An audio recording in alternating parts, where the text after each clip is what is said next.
Well, we're not quite done with reflective absence. And because we're on top of everything. There's subway stations down there, chiller plants, a museum, shopping center, parking garage, everything is down there, streets.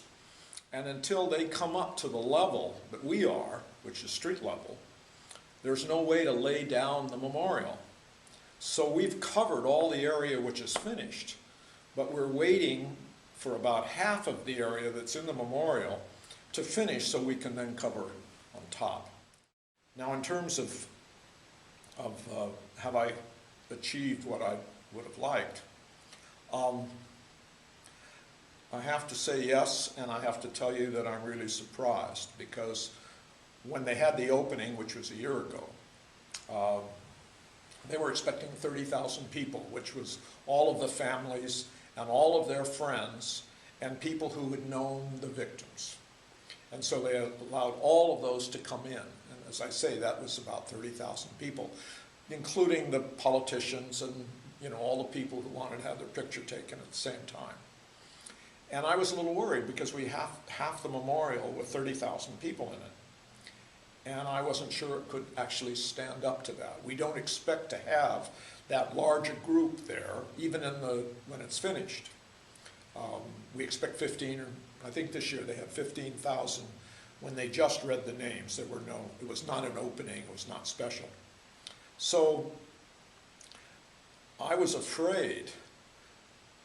Two things. One is that the construction that was going on, the cranes and everything that's going on around it, big 80-foot holes and stuff like that, I was afraid that the mood would not come through with only half the park.